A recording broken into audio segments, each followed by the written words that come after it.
Queridos amigos, muy buenas tardes. Saludos desde la sede del grupo editorial Sial Pigmalión. Hoy comenzamos con un nuevo ciclo literario que, con una periodicidad aproximadamente mensual, nos va a ir trayendo propuestas literarias y estéticas muy distintas. El ciclo se pone en marcha bajo los auspicios de la Academia Norteamericana de Literatura Moderna e Internacional y va a estar coordinado por dos de los académicos que más activos se han mostrado a lo largo de los últimos años para difundir el ideario y las actividades de la Academia. Me refiero a María del Carmen Aranda y José Luis Marín Aranda.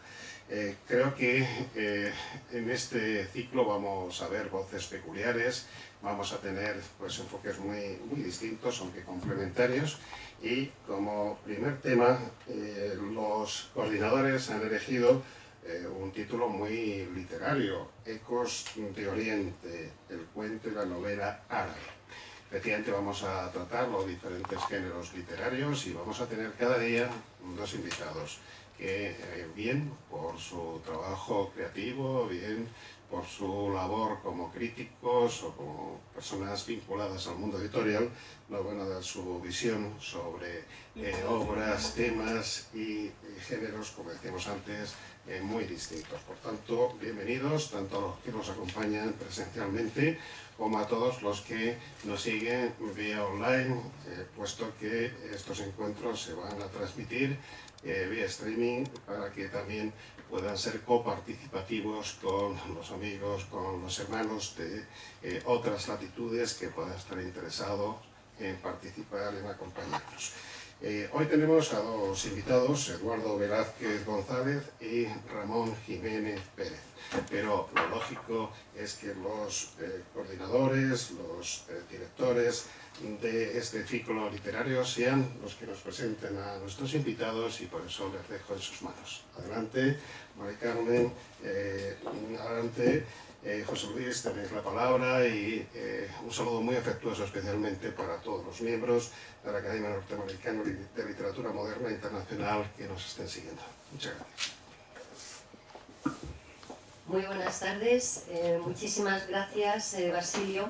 Quiero agradecer el espacio que nos has brindado. Estamos en la editorial Sial Pigmalión.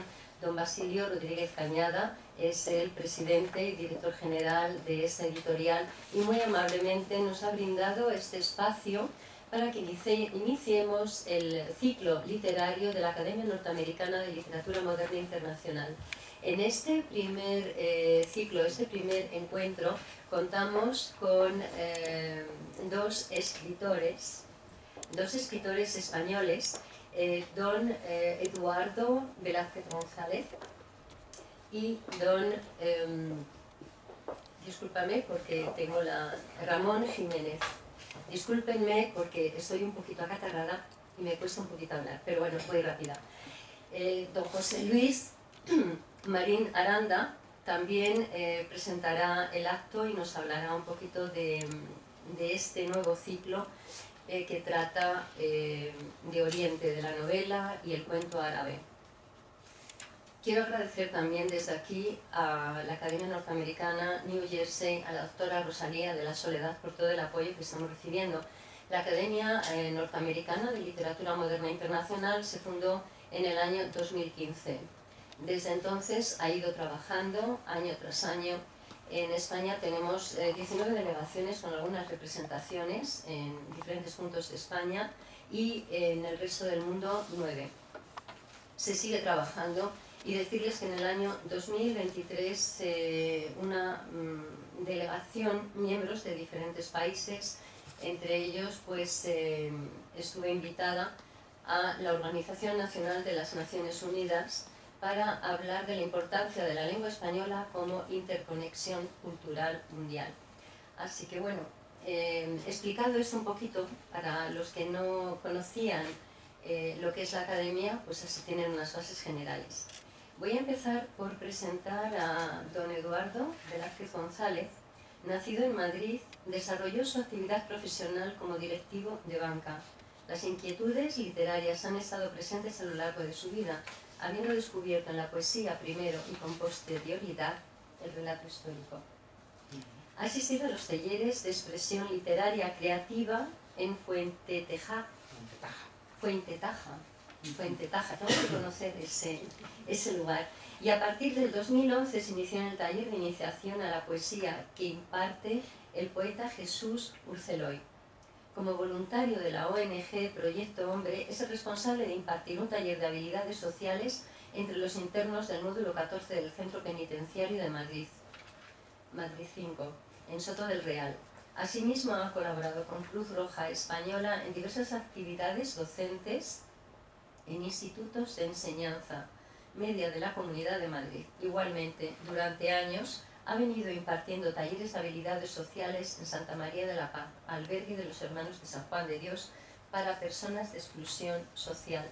La verdad es que Eduardo, es maravilloso este trabajo. Bueno, él es miembro de CEDRO, de otras asociaciones de Madrid, y ha intervenido en eventos y tertulias literarias como el Búho de Atenea, en Ateneo de Madrid y Café Gijón, el escribidor en la Biblioteca Vargas Llosa de Madrid, y ha participado en diferentes antologías como Los Relatos del Prado o Literatura Mínima. Los Relatos del Prado fue un libro, la verdad, muy bonito, en el que se escogía un cuadro y a través de ese cuadro tenías que contar una historia, ¿verdad?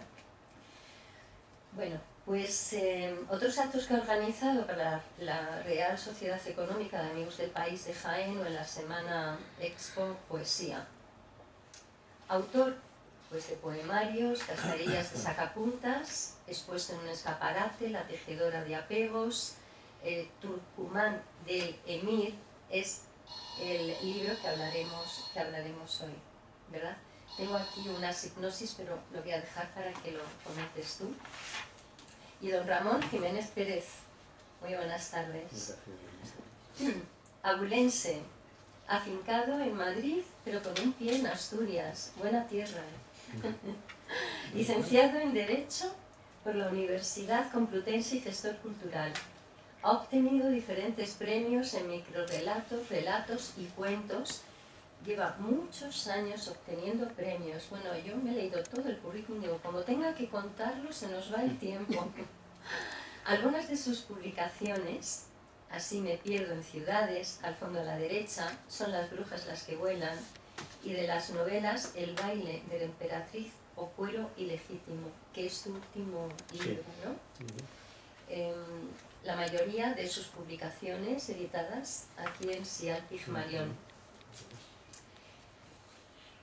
Sus narraciones, Los negros, La última muerte del gato y Tonelete, figuran en la Antología del Cuento Español, 1985, colección Ambos Mundos del siglo XX.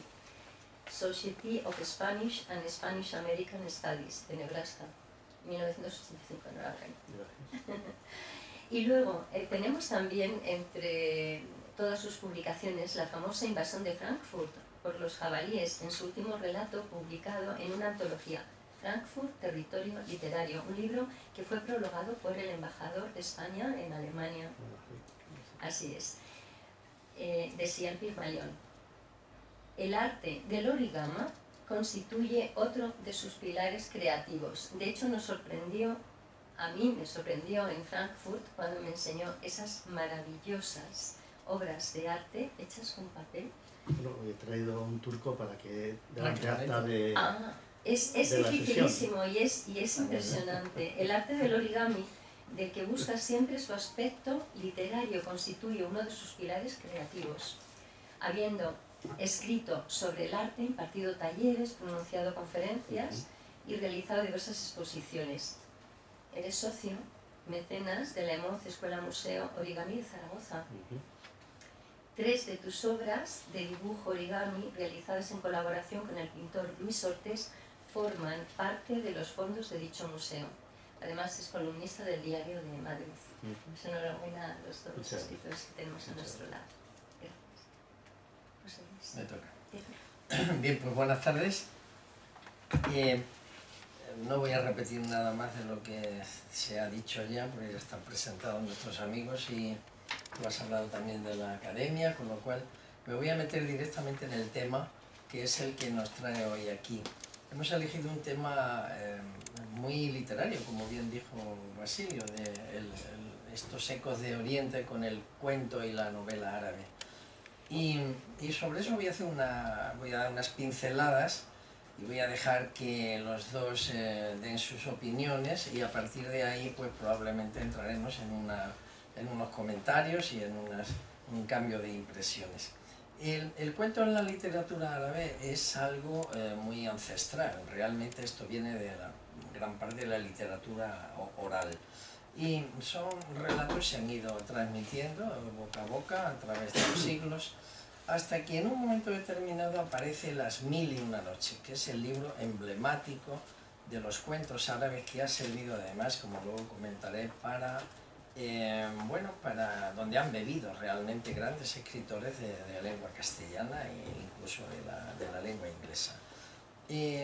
Actualmente todo el tema de cuento árabe ha evolucionado mucho, y todo lo que se habla, en lo que he podido investigar, está en relación con relatos que van más hacia la experiencia social, hacia los aspectos económicos y a todo el mundo político árabe, que es muy complejo, como estamos viendo hoy en día, porque dentro de que hablamos de mundo árabe, luego hay muchos mundos árabes dentro del mundo principal, ¿no? Entonces ahí realmente el emblemático, el que nos ha servido para guiarnos a través de la influencia que ha tenido en la literatura occidental, es realmente Las Mil y una Noches, que se han ido conformando además a lo largo de muchos siglos, prácticamente desde el siglo VIII hasta el siglo XIV. En cuanto a la novela árabe, entró con mucha fuerza en el siglo XIX realmente, y ahí ha estado influenciado por los contactos que ya el mundo árabe tenía de una manera más directa con Occidente.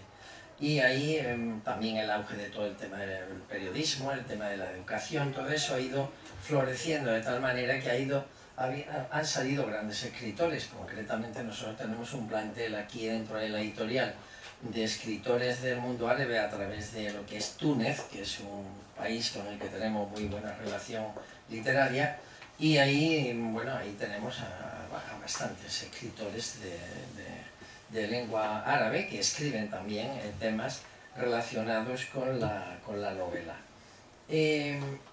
Los principales temas actuales que se están abordando hablan del colonialismo, de todo lo que significa el contacto que ha habido con Occidente, el exotismo que tiene cada uno de ambos mundos, y todo, como decía, fundamentalmente está indicado hacia el ámbito más bien político y periodístico dentro de la novela árabe moderna.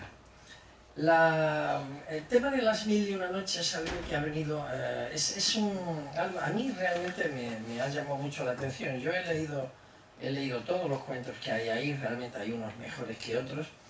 Algunos son muy conocidos, han sido llevados al cine, a la literatura. Estamos hablando de Sinbad el marino, de Aladín y la lámpara, de Ali Baba y los 40 ladrones, en fin.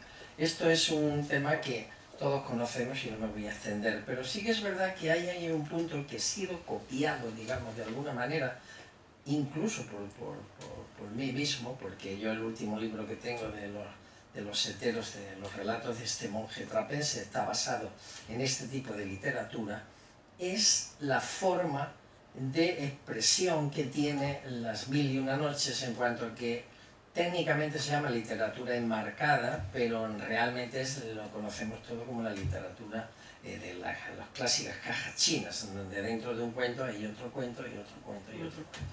Entonces ahí está Boccaccio, por ejemplo, está el Conde Lucanor, está Edgar Allan Poe, que también lo utilizó, está Chaucer con los cuentos de Canterbury, en fin, hay una historia bastante larga de gente que ha acudido a ese modelo de trabajo. A mí personalmente me gusta mucho, incluso me sale de forma más natural. O sea, yo tengo algunas historias que me doy cuenta que dentro de esa historia he puesto otras dos más. Y es una cosa que lo hago de forma que no lo pienso, sino que me va saliendo, ¿no? Me pasa incluso al hablar cuando estoy con los amigos, estoy contando una historia, inmediatamente meto ahí otro cajetín de otra cosa que viene al pelo, pero que de alguna manera está ahí. Bueno, yo no me quiero extender mucho, les voy a dar la palabra a ellos para que a partir de ahí podamos hablar y comentar cosas. Así que termino aquí.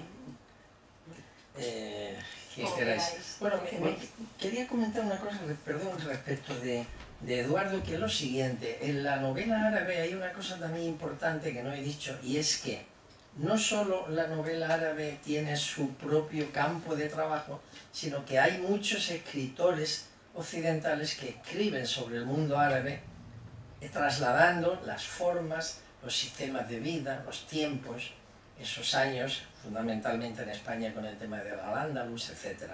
Y eso es un tema que Eduardo maneja muy bien. ¿Empezamos? Sí. Pues empiezo yo si queréis. Muy bien. Buenas tardes. En principio quisiera agradecer esta oportunidad de estar aquí, en primer lugar, a Grupo Editorial Pigmalión, en la persona de su presidente y director general, Basilio Rodríguez Cañadas, a Mari Carmen Aranda y José Luis Marín Aranda, de la Academia Norteamericana de Literatura Moderna Internacional. Bueno, como supongo que lo más interesante del acto será pues el coloquio que tendremos entre todos los asistentes, voy a procurar no excederme en mi exposición y ser breve. Bueno, en línea con lo que tú decías, José Luis, por lo que a mí ya, todo lo que nos has contado de la novela árabe, de su evolución, que la novela árabe bebe las fuentes de la comunicación en el mundo árabe era mucho a través de los relatos orales, eran los cuentos y los relatos orales. Entonces la novela árabe bebe precisamente de esos relatos y de esa oralidad, y eso le da unas características especiales. Por lo que a mí respecta, la novela, la gran novela relativa árabe está muy cerca, está en la Alhambra. Es el ejemplo más cercano para nosotros de la literatura del periodo musulmán en lo que fuera Al-Ándalus, donde la expresión literaria se hacía en lo fundamental a través de la poesía o el relato. No se han encontrado grandes novelas del mundo árabe, porque ellos utilizaron mucho más el relato y la poesía. Ellos prácticamente la poesía lo decían, casi todo lo decían con la poesía. Entonces, en el mundo de Al-Ándalus eso se dio quizás en mayor medida, y además lo tenemos muy cerca. Bueno, hay innumerables ejemplos, si bien destaca en la narrativa de Al-Ándalus, pues destaca el género amatorio. El collar de la paloma es una obra excepcional de Ibn Hisham, de una exquisita sensibilidad.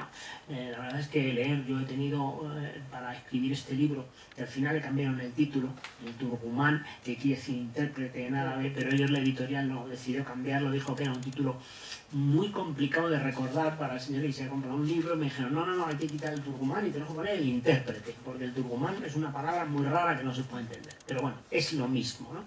Entonces, para escribir este libro he tenido que hacer cantidad de investigación, de tal manera que incluso pues a través del patronato de la Alhambra y el Generalife me dio una tarjeta de investigador, y ello me permitió acceder a los recovecos de la Alhambra, a estos sitios donde la gente no va normalmente. Incluso fue muy curioso porque me estuvieron enseñando la Torre de la Cautiva, que es algo de lo que no se visita, y cuando fuimos a salir se rompió la llave. Es una llave de estas antiguas y se nos rompió la llave y nos quedamos dentro. Nos quedamos dentro de la Torre de la Cautiva. Nos quedamos cautivos en la Torre de la Cautiva. Hubo que avisar para que vinieran a buscarnos. Entonces, pues al cabo de todas esas... todo lo he tenido que bucear, todo lo he tenido que buscar, todo lo he tenido que investigar, pues encontré esto, ¿no? El collar de la paloma, que es de una exquisitez, tiene unos poemas, son poemas amatorios. Ellos escribían mucho poemas amatorios, escribían mucho poemas amatorios y temas religiosos, las suras coránicas y las interpretaciones. La novela árabe, el relato árabe está impregnado de la religión, siempre está impregnado de la religión.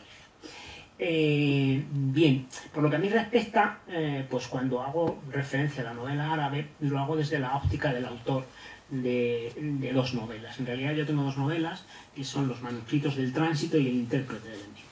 cuya trama se desarrolla íntegramente en Al-Ándalus, más que en Al-Ándalus, incluso en Granada, concretamente en la época califal y centrándonos más en el tiempo de los sultanes nazaríes de Granada. Y bueno, en el periodo para mí importante se inicia a partir del año 900, que es cuando se constituye el califato de los Omeya, cuando ya están asentados aquí los musulmanes, y dura pues hasta 1492, que es la conquista de Granada. El mundo de la sociedad musulmana, en mi opinión, era una sociedad más evolucionada que sus contemporáneos reinos cristianos, reinos en la península. Yo diría que a excepción hecha de la Italia del Renacimiento, pues el resto de los estados que había en Europa estaban, desde mi óptica, repito, menos evolucionados que todos estos señores. Incluso dicen, yo he leído en estas lecturas que he tenido que hacer, que se considera que la Granada del año 1000 fue la precursora casi del Renacimiento, porque ahí está alargado, es un estilo, ellos empiezan a desarrollar todos los ámbitos del arte y se dice, ¿no?, que es un poco el anticipo del Renacimiento que luego vino en Italia. Bien. A partir de 1238, con la constitución del Reino Nazarí de Granada, pues Granada comenzó a ser el rompeolas de la cultura andalusí, heredera del inmenso bagaje cultural del califato cordobés, porque a medida que los reinos cristianos iban conquistando, la población pues se iba refugiando en el reino de Granada, con lo cual toda la población, incluso evidentemente toda la gente artistas, que ellos eran de alguna manera benefactores, todos estos sultanes y toda esta gente eran benefactores del mundo del arte, no solamente de los escritores, de los poetas. Habría que decir, como curiosidad, que en el reino nazarí en Granada, de alguna manera, cuando se confrontaba la pluma con la espada, es decir, tenía mucho más valor para ellos un poeta que un gran guerrero. De hecho, si buscamos en los anales de la historia, no nos hablan de los guerreros musulmanes, no tenemos referencias y los hubo, evidentemente, lo mismo que tenemos aquí, el Cantar del Miocid, pero ellos no hacen referencia, pero sí que tenemos muchas huellas de muchos poetas y de muchos escritores. Ellos, evidentemente, incluso cuando hacían determinados torneos medievales, cuando estaban en tablas, una manera de desempatar los torneos era a base de recitar. Era una especie de lo que ahora es esto que le llaman pelea de gallos, estos modernos, pues ellos iniciaban una poesía y el otro tenía que continuarla. Y el que no era capaz de continuarla, ese es el que había perdido. Entonces, incluso hubo escritores y poetas que fueron primeros ministros, visires, incluso sultanes. Ellos le daban un valor increíble al saber, a la escritura. E incluso existía, ellos cuando escribían, los escritores escribían en lo que llamaban el árabe clásico, que era árabe culto, que estaba al alcance de muy pocas personas. La gente hablaba árabe y hablaba el imala, que era un dialecto granadino, pero el árabe clásico era difícil. Entonces, para escribir había que tener un bagaje cultural importante. O sea, es decir, había que tener una formación importante. Bien.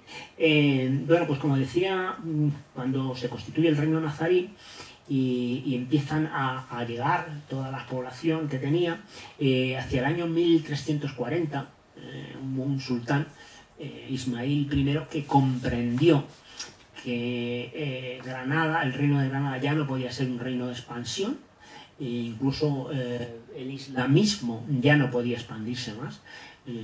Admitió la inferioridad militar con los reinos cristianos y dijeron, bueno, pues como no podemos crecer, ¿no?, vamos a tratar de potenciar lo que ya tenemos.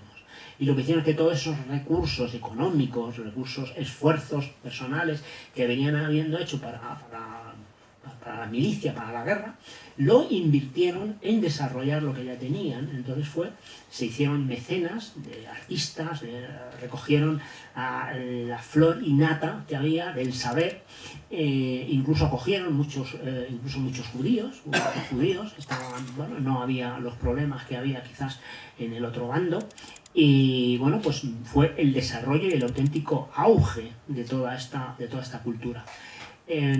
Bueno, yo diría, para mí, que la Alhambra para mí sería la gran novela, la gran novela y dicen que la Alhambra es la biblioteca más grande del mundo. Y todo esto es así porque todo lo que a la persona que no tiene los conocimientos le parece que son más o menos como decorados, en realidad son suras cónicas, son poemas amatorios y son relatos que nos cuentan muchísimas cosas de la vida. Entonces, para mí, la Alhambra es la gran novela árabe, y yo creo que ahí se resume pues un poco todo lo que hicieron estos señores, que buscaron la belleza, siempre buscaban la belleza. En el arte eran muy perfeccionistas, además tenían una caligrafía especial. No solamente es que escribían el árabe clásico, sino tenían una caligrafía especial, una caligrafía una especie como muy rebuscada, lo cual pues de alguna manera les daba, bueno, pues unos niveles que en los otros sitios no se tenían. Y bueno, pues yo creo que con esto más o menos ya nos damos una idea de la opinión que yo tengo, y a partir de ahora pues le cedo la palabra a mi compañero. Muchas gracias.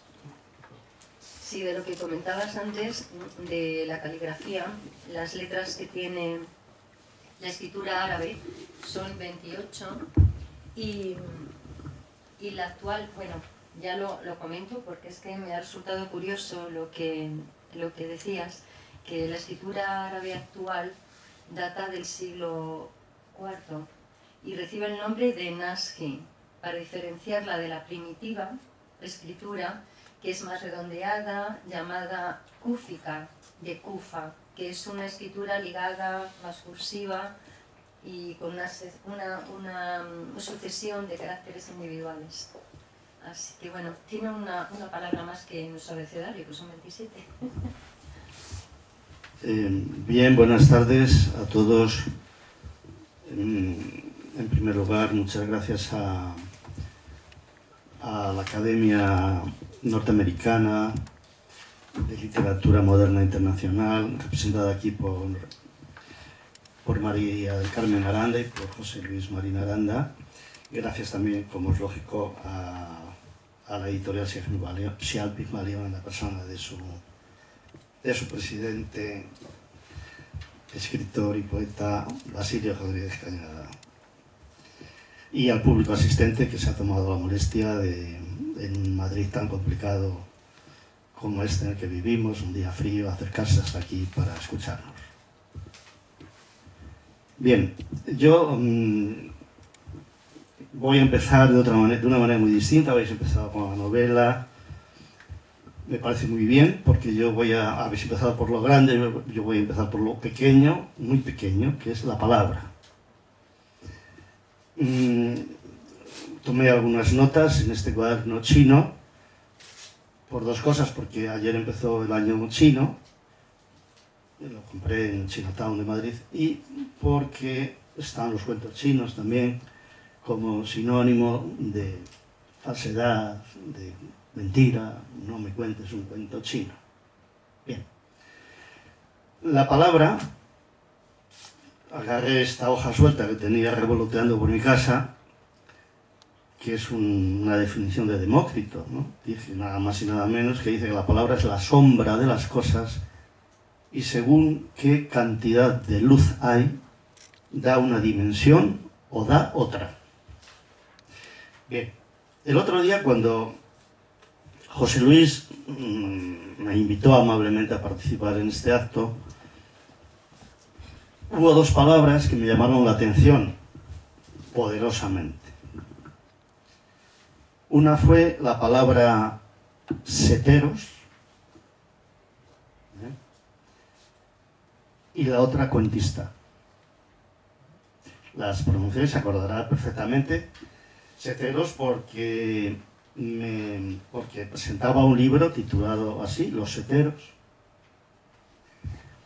Y esto me recordó una historia precisamente de seteros, que os voy a contar brevísimamente para empezar con un cuento. Es la historia de unos buscadores de setas, o seteros, que no sé si le he dado mal. A ver, ¿habla? Sí, a ver. Ahora. Es que no sé si me acerco poco o mucho. ¿Está bien así? Está perfecto. Es la historia de unos seteros que se reúnen los domingos para buscar setas y son amigos, como en el libro de José Luis, y después van a comerlas a un restaurante de carretera donde se las preparan habitualmente siempre, y son grandes expertos buscadores de setas, pero de todas formas, por si acaso, se las dan de probar antes a un gato. Por si acaso. Entonces, un día, bueno, si el gato no le pasa nada al gato, pues ya empiezan a comer las setas con toda tranquilidad, ¿no? Tengo una salvedad con eso. Bueno, puede tener esto varias versiones, pero bueno, las setas se las dan a probar al gato. Y el gato, pues, está normal de momento, pero cuando ya está en la media comida de setas, entra el camarero corriendo y grita: ¡el gato ha muerto! Entonces se produce el caos. En el restaurante salen todos corriendo, como locos, a los coches, a los hospitales. Cuando ya han salido todos, entra el camarero y ya puede hablar, porque no le habían dejado tiempo a explicarse. El gato había muerto, efectivamente, pero atropellado por un coche en una curva. Entonces, fijaros la verdad de las mentiras, o la mentira que hay en las verdades, cosa que estamos viendo a diario. Hay otra versión de este cuento, que es que el gato necesita 24 horas para saber si se enferma o no. Entonces, bueno, si hay que esperar 24 horas ya no da tiempo a que le coman las setas, habría que dárselas el día anterior. Podemos dejarlo en leyenda urbana si queréis. Pero el caso es que el gato ha muerto, es cierto que el gato ha muerto, pero no a consecuencia de las setas. Bien. Segunda palabra, cuentista, como sinónimo de mentiroso. Realmente este es un cuentista. No me cuentes cuentos, no me cuentes cuentos chinos. Bien. Precisamente lo que yo voy a hacer aquí ahora es una reivindicación de la palabra cuentista y del oficio del cuentista, que es uno de los más antiguos y nobles que hay, desde los tiempos ancestrales, de las narraciones orales, etc. Y precisamente el cuentista es todo lo contrario de ese individuo mentiroso, falaz, que nos miente. Es todo lo contrario, porque su función es la de transmitir el conocimiento y la advertencia de los engaños de los otros, de la sociedad, de la gente corriente, de esos que no son cuentistas y que nos lo llaman a nosotros. Es decir, en toda la literatura antigua se ve esto. Fijaros, si la tierra fuera un árbol, el tronco estaría sentado indudablemente en Oriente. Aquí llegarían las ramas. El centro del mundo no estaría aquí, estaría más bien en Oriente. Yo lo situaría hacia India, más o menos. Recientes estudios lingüísticos y psicológicos han demostrado que el lenguaje, la invención del lenguaje está enfocada fundamentalmente a la confusión y no al entendimiento entre las personas. Voy a explicarme. Cuando el ser humano se convierte en bípedo, empieza a comunicarse con las manos, porque ya las tiene libres, y empieza a comunicarse con las manos. De hecho, todavía lo hacemos, movemos mucho las manos. Y cuando aparece el lenguaje, el ser humano ya tiene las manos libres para poder fabricar herramientas y máquinas. Y aparece ya, de esto hace unos 30, 40.000 años, la conciencia de nosotros mismos, el arte, la religión, esto pasa entonces, es decir, el ser humano da un salto enorme cualitativo en su cerebro hacia un desarrollo que implica la comunicación más efectiva con sus congéneres. También los animales se comunican con su lenguaje. Pájaros, primates y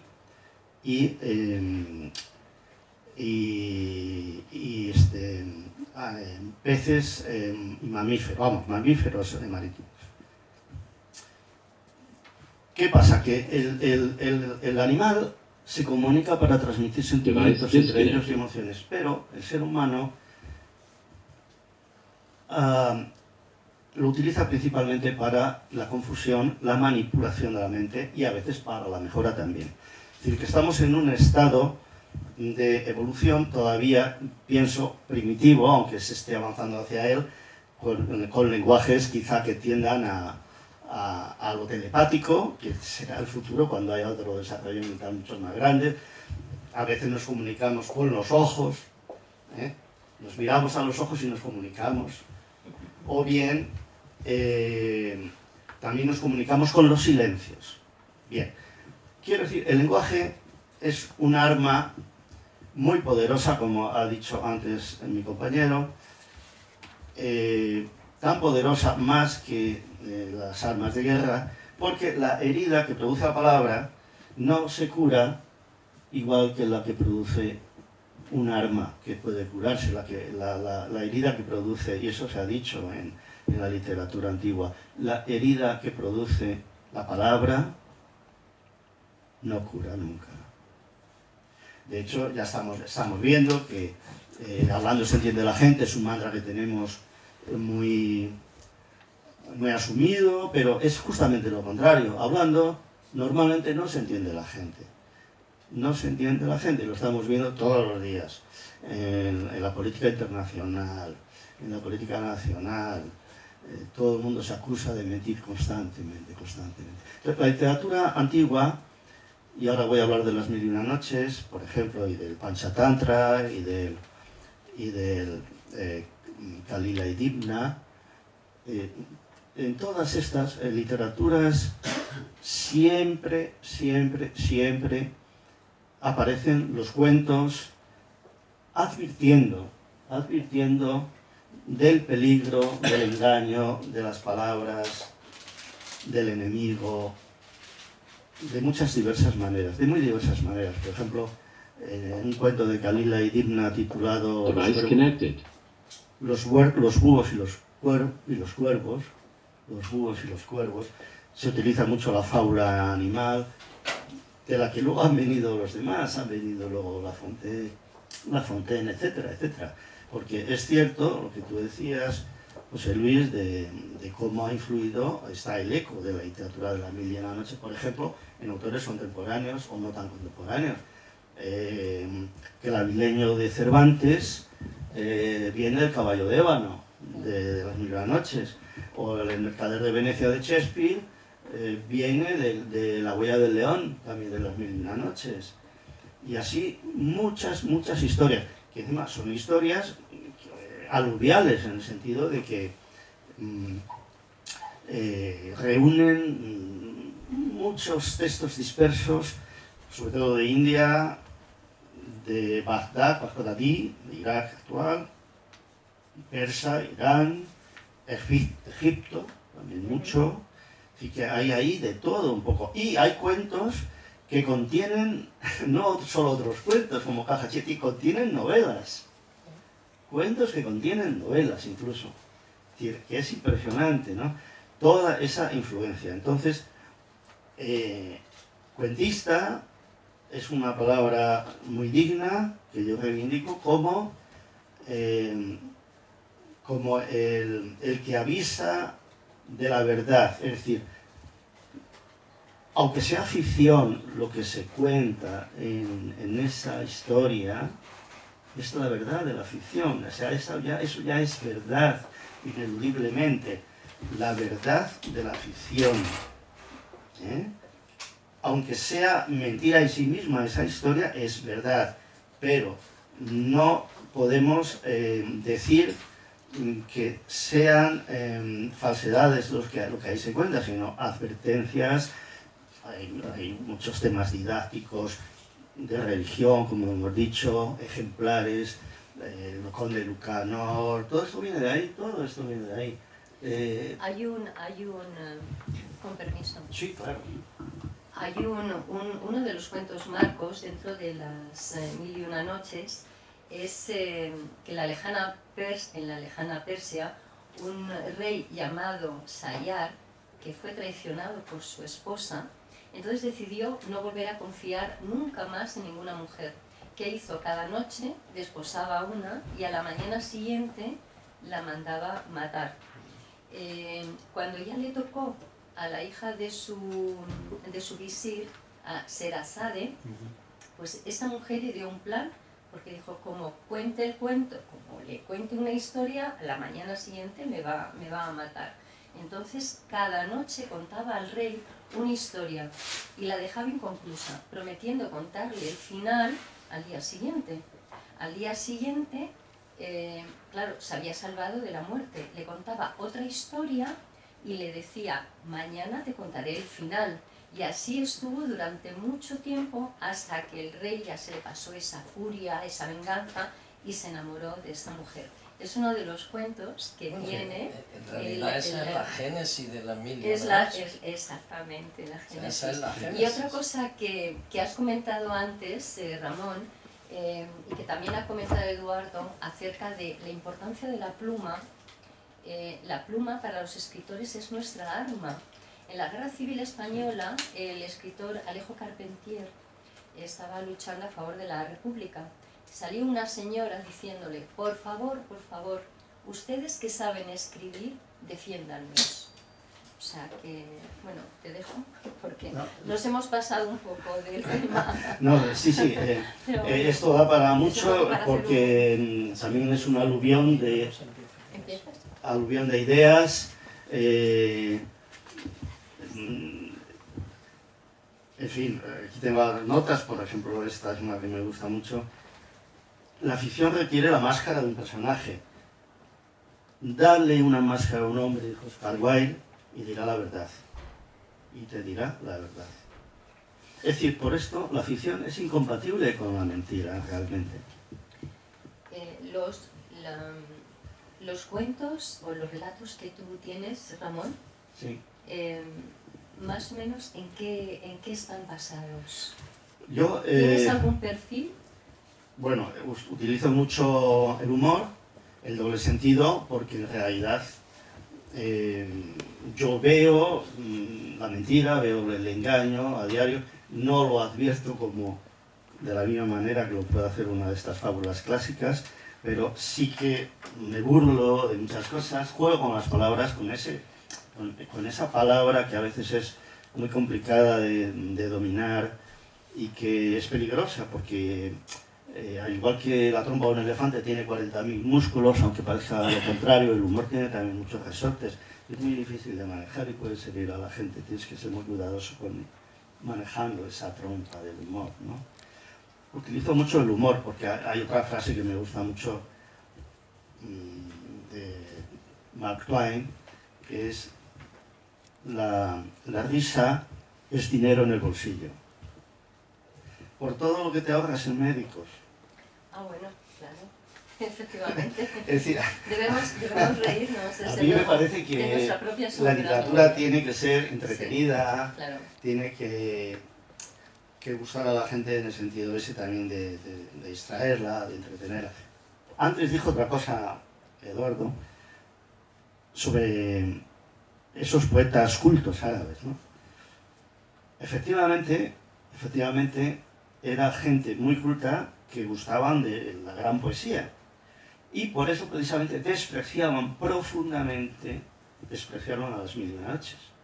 No sé si sabes que era una literatura, la de las Mil y una noches, absolutamente despreciable. La cantaban de viejos cuadernos cochambrosos, los juglares por los mercados, iban contando esas historias truculentas, porque aunque todos hemos leído, casi todos, la versión juvenil, digamos, de Las Mil y Una Noches, cuando ya te metes a fondo en ese libro, ves cada cosa tan truculenta que es impresionante. Por ejemplo, ahí se describe, pero literalmente, con una tranquilidad pasmosa, una castración de un tipo, ¿no? Y claro, es alucinante esto, ¿no? Porque resulta que luego investigas más y te enteras de que era una manera de castrar que tenían para hacer los eunucos, para convertir a los eunucos, ¿no? A los hombres normales en eunucos. Y había una fábrica de castración en Almería. Ahí castraban eunucos. Claro, y esto te da también muchas pistas científicas, técnicas sobre cómo era esto, cómo lo hacían, ¿no? Y esto es una mujer que se lo hace a uno, a un amante, que ha tenido problemas con él, no sé si os acordáis de ese cuento. Hay historias de todo tipo, porque claro, todo esto ha pasado por el preislamismo, por el islamismo, por el posislamismo y la conquista después del Islam. Es decir, que ha pasado por muchos filtros. Hay versiones a montones. Pasa como con Kalila y Dimna, que viene del Panchatantra, de la India, que a su vez viene del Mahabharata, que a su vez viene de los textos védicos. En fin, que hay una similitud, hay unas confluencias, y luego hay traducciones. Pues Alfonso X el Sabio encarga a su, no sé si era un sobrino tal, o un pariente, la traducción de Kalila y Dimna, que lo traduce, hace una versión, luego hay otra, hay distintas versiones. Pero en esto de las versiones distintas de la literatura me ha recordado mucho a los cuentos tradicionales italianos que recopiló Italo Calvino, ¿no? Que hizo una recopilación maravillosa de cuentos tradicionales, que yo me leí entera y con todas las notas a pie de página, cómo explicaba. Y es que, claro, hay un cuento, el que conozcamos, cualquiera que conozcamos, el cuento que queráis, tradicional, es que hay 10, 17, un montón de versiones en otros idiomas, en otros países, con cambios, con diferencias, pero bueno, hay muchas cosas ahí. A mí me gustaría saber cuál fue, gracias Ramón, por el motivo por que tú has estado escribiendo mucha poesía. Y entonces dijiste un día, voy a escribir acerca de la novela árabe, voy a Granada. ¿Y cómo fue esto, Eduardo? Bueno, pues en realidad la cosa es incluso extraña para mí. Yo jamás pensé que era capaz de escribir una novela. Y yo decía, bueno, ¿cómo es posible? ¿Cómo voy a tener, cómo tiene alguien 400 páginas en su cabeza para escribir esto? Nunca se me pasó por la imaginación. Y yo recuerdo que un buen día, pues estamos en el aeropuerto de Barajas, iba a un viaje, y viendo, nunca llevo libros, pero yo siempre me gusta comprar revistas de estas, de historia, de la naturaleza, incluso de año cero, esotéricas y demás. Y bueno, leí ahí una palabra que es la que me llevó, de alguna manera, me empecé a tirar de la madeja, una palabra que eran sincronicidades, que yo no sabía qué era, me estuve documentando sobre lo mismo, y eso empecé a escribir un poco la historia de alguien que en un momento determinado en su vida tiene una especie de visión de algo que él ve, siente que le ha ocurrido. Cuando empieza realmente pues, a investigar, este señor tuvo una vida en una época anterior, en la época de, pues, hacia principios de 1400, en la Granada ahí. Y ya fue entrar ahí, de alguna manera, eso me llenó de tal manera que ya me llevó el libro, va saliendo el libro, terminé el libro y luego pues ahora estoy preparando una especie de precuela de ese mismo libro, ¿no? Y la verdad es que la poesía, muchas veces me lo han preguntado, ¿tú vas a escribir poesía? Y yo ya no me veo escribiendo poesía. Primero porque creo que la poesía responde a un momento determinado en el que estás.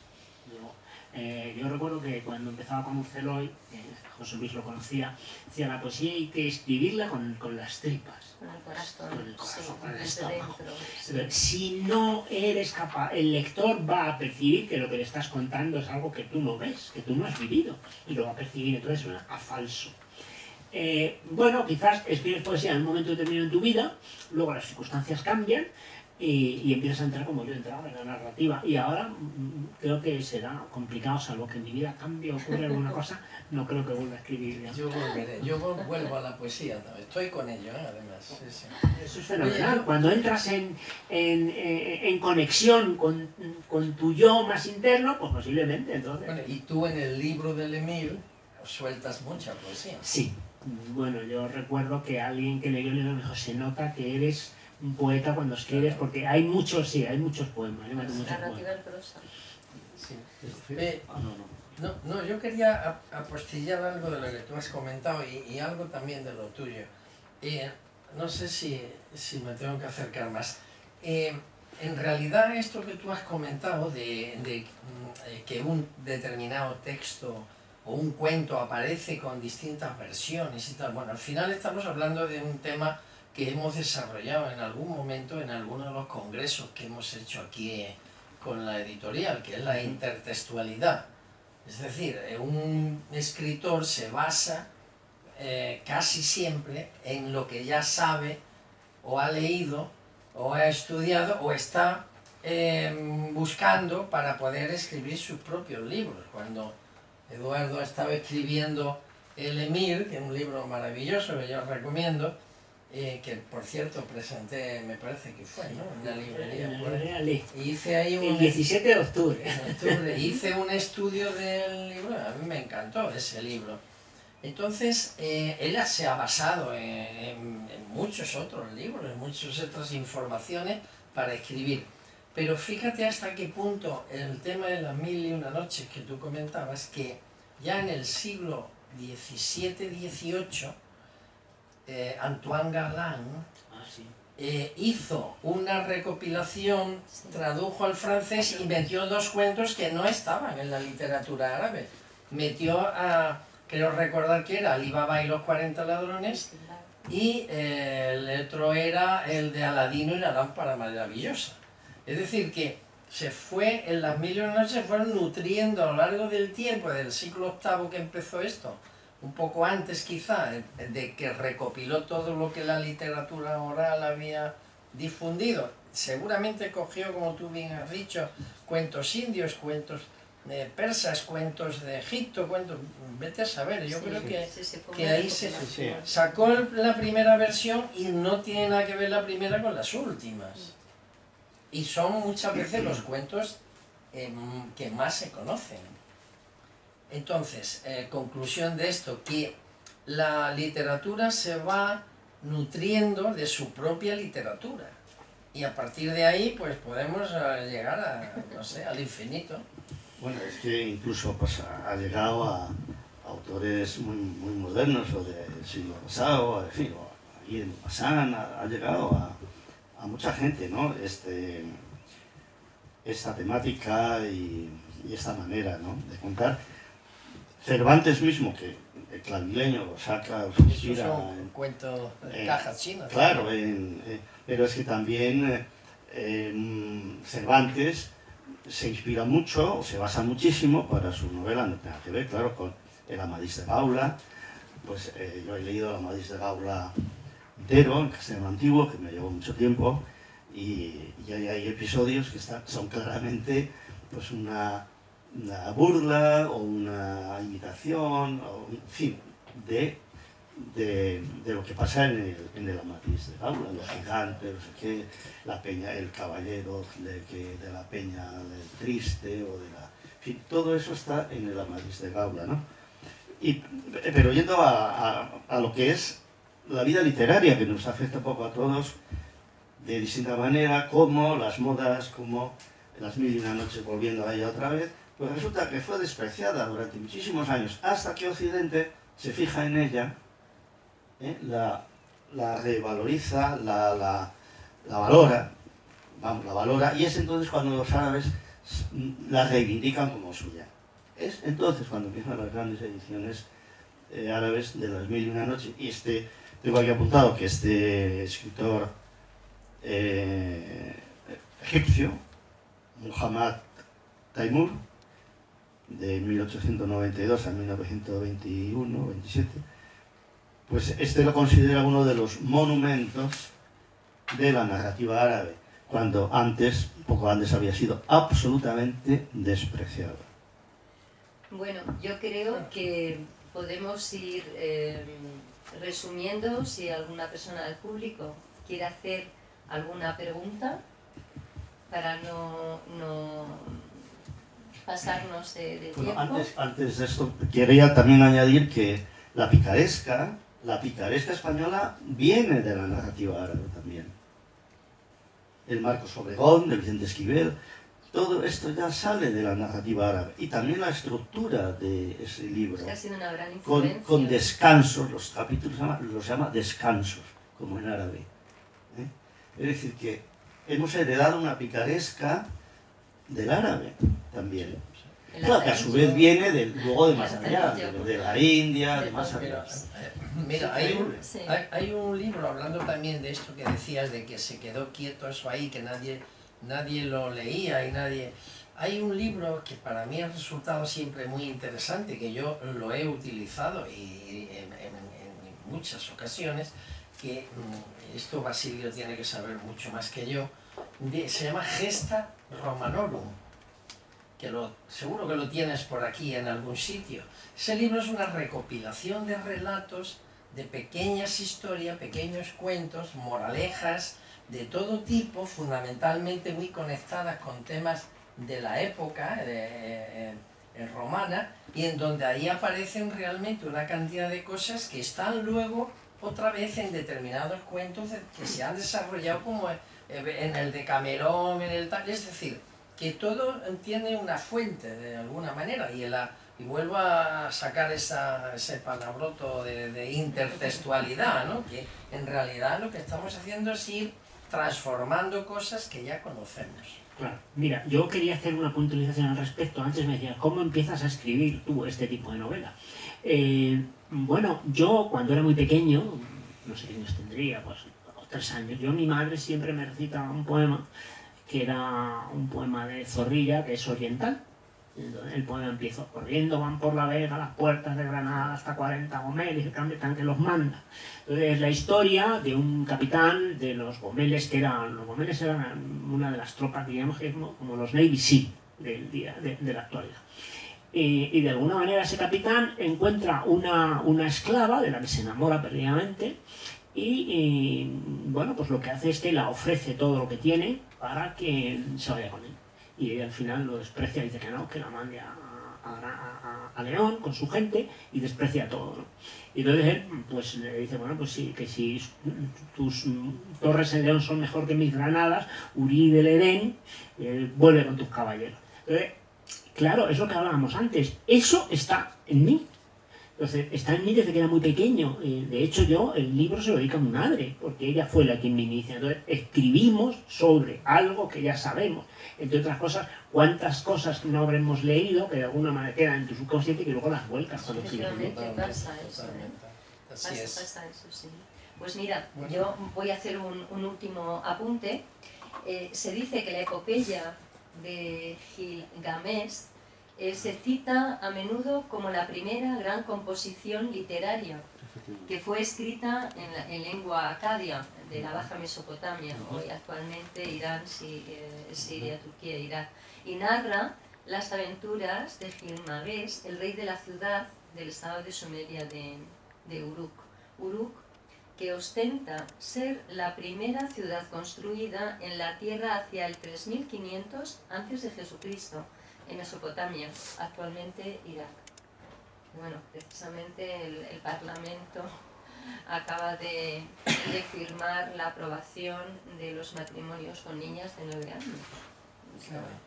En fin, los cuentos, los más antiguos en Egipto, fueron alrededor del año 2000 antes de Jesucristo, fue cuando empezaron a contar. Así que nada, seguiremos siendo cuentistas, ¿no?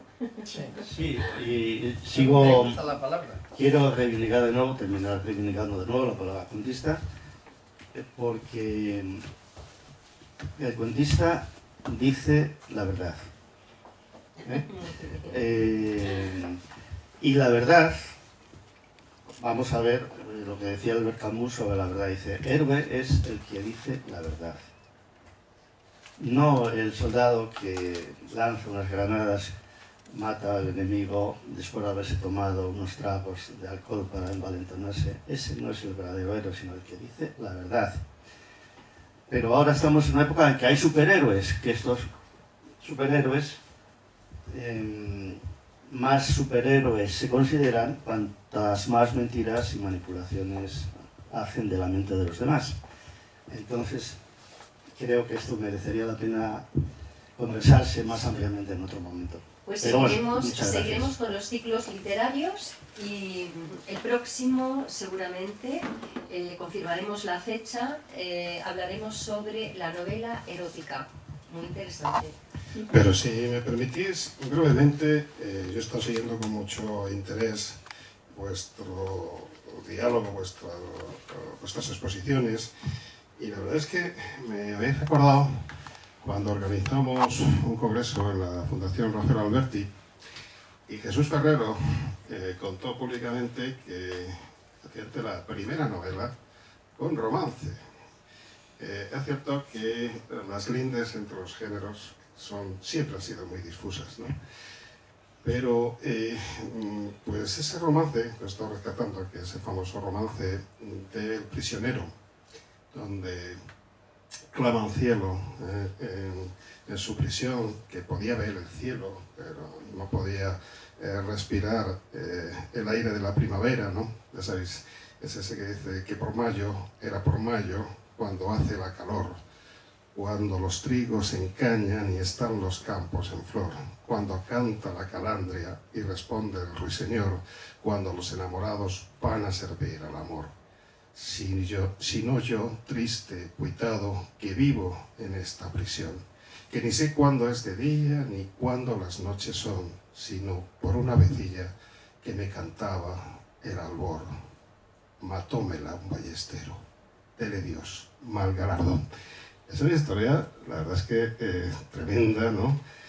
Pero efectivamente encierra ya lo que es la síntesis de lo que luego se convierte el relato por un lado y la novela después en una narración mucho más amplia, pero que parte de esa síntesis que también me retrotrae a las muayacat árabes, que fueron, bueno, muayacat ya sabéis que son las casidas árabes preislámicas, ¿no?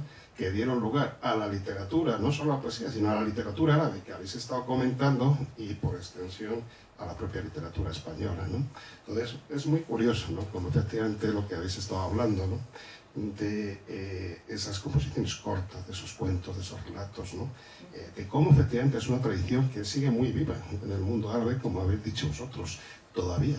En el mundo árabe podemos encontrar en algunos de los congresos, recordaréis, los contadores de historias, que en las plazas públicas, pues era una mezcla entre romances y relatos, entre romances y cuentos, encandilaban al auditorio con estas historias que iban encadenando una tras otra, ¿no? Y que efectivamente es lo que dio luego lugar a través del Quijote, esas historias enlazadas a la novela moderna, es decir, la concepción de lo que es ya la narrativa larga, pero enlazando historias breves, ¿no? O pequeñas, ¿no? Entonces me ha parecido muy interesante, ¿no? Y como efectivamente en el romancero, o en los cancioneros de lírica tradicional, ya encontramos el germen de primero lo que va a ser el cuento, o el relato breve, me da igual, y luego posteriormente la novela, ¿no? Y por supuesto somos deudores de la literatura y del mundo árabe, es indiscutible, ¿no? Por eso me ha parecido realmente muy interesante el enfoque que le habéis dado.